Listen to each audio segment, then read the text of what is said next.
The purpose of today's video is to share some personal advice on how to come back from overwhelm when you're immersing yourselves in a cause like Black Lives Matter, for example, and when it just gets all too much. Now, of course, I can't speak for Black, Indigenous, or people of colour on this topic because as a white person, I can't know what this is like for you, and it's not my place to be giving you advice in this area. But something I can do is to hold space for the emotions of white people as we learn and grow, because people of colour shouldn't have to do this work. While I acknowledge that my activism will no doubt be imperfect, and that my experience of the Black Lives Matter protests is nothing compared to what people of colour have been through, my aim today is to share the strategies that help me deal with the overwhelm and get back to taking action. I'm aware this video is a little bit late. I could have said something weeks ago, but for me, it was important that I listen and learn rather than rush in and risk posting something that came off as virtue signalling. That work really takes me time.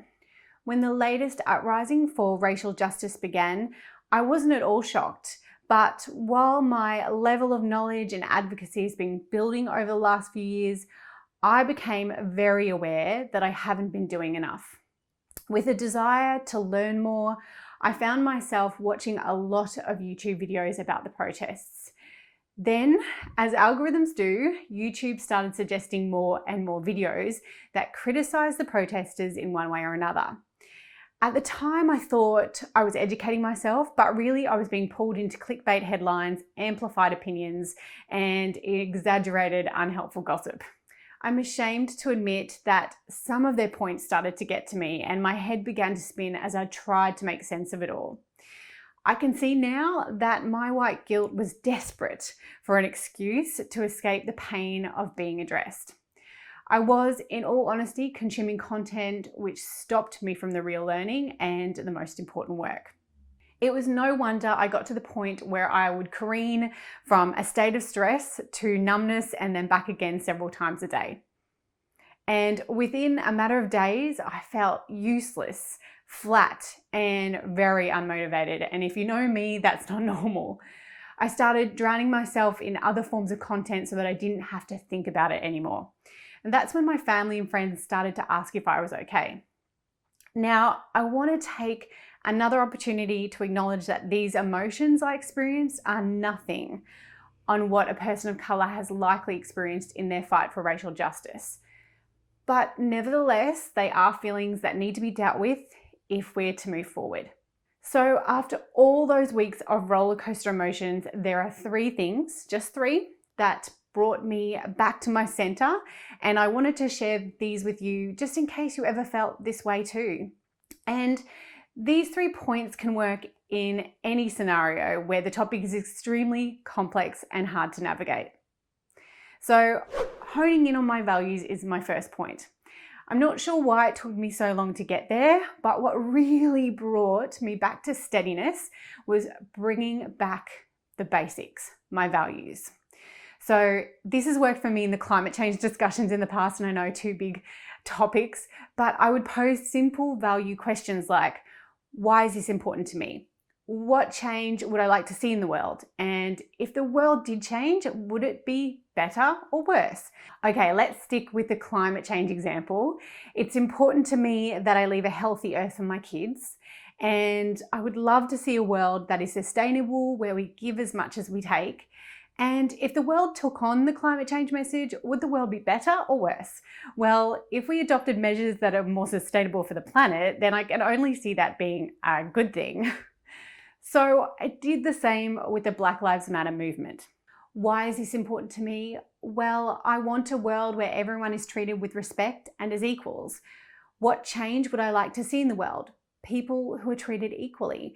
And we're talking about all minorities here. Values do tend to take on a broader context. If the world changed, would the world be better or worse? Better for all people.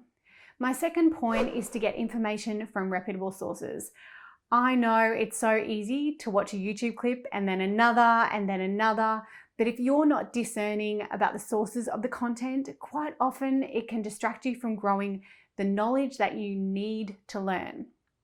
Taking the time to learn and change is hard work. I started reading the book Dark Emu, and I've been wanting to read it for such a long time, and it's brought me one step closer to understanding Aboriginal culture and the truth about the colonisation of the country I live in. And my third point is to take action. Start with simple actions surrounding those values. You don't have to take on a whole movement. Remember your values and start to create that better world. That could be educating your kids about inequality. It could be supporting your local Indigenous people however they want to be supported. Or it could be marching in a Black Lives Matter protest if that feels safe for you to do right now. One more point I want to mention is that it's great if you can share messages and actions with the world. Do share it on social media. Do share it with your friends and family. And do call someone out respectfully when you see them perpetuating white supremacy. I'm not suggesting you attack anyone with your words.